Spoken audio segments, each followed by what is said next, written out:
Sa mismong Kapitolyo sa Surigao del Norte, gipahigayon ang ikaduha ng hearing sa Committee on National Cultural Communities sa Kongreso aron personal nga mapaminawan ang mulo sa mga tribong mamanwa. Our resolution that we filed with Congressman Matogas, sa first hearing, we manifested that the next hearing should be in Surigao City to give full access sa atong mga mamanwa, kaya di man taon sila makaadto sa Manila. Now, this pertains to the 1% royalty sa mga minahan. Gisumbong sa mga mamanwa ang matud pa, anomalya nga gihimo sa buhatan sa National Commission on Indigenous People kon NCIP. Pilit gaon sa kwarta lang nga royalty. Mabalansin gaon sa klaro sa mga mamanwa para ang mga mamanwa dili maglibog. Kaysa rin magaling inintuan ni Ma'am Jean, dahil magaling ang report na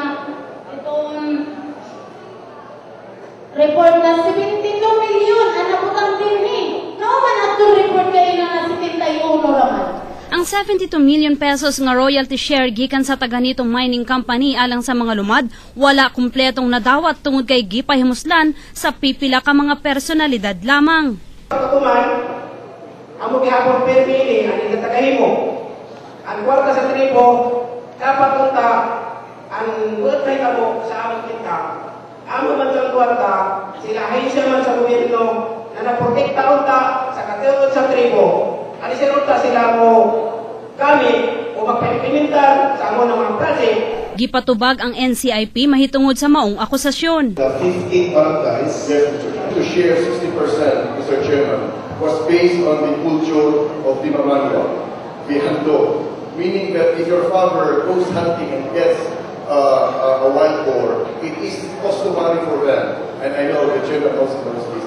Kaya nila natin, kasi yun naman, tinagin kasi ang daw, kasi yun naman. Because of that, assignment, naman. Aloy sa Diyos, ang isa na report sa PLC.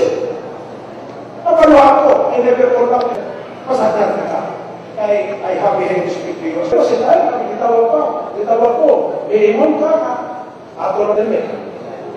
Meron po ba kayong alam na provision sa ICRA law na pwede kayong mag-decide on how to use the money? Halimbawa, sabi niyo kanina 2.4. Sa katapusan, giturn over sa panggamhanan lokal sa probinsya ang pag-areglo sa maong kaso aron mahatagag katinawan ang problema tali sa mga lumad og NCIP. Gilauman sa mga lumad nga makabot ang tinuod nga hustisya alang sa kalambuan sa tribong komunidad. Jess Patrol sa Caraga.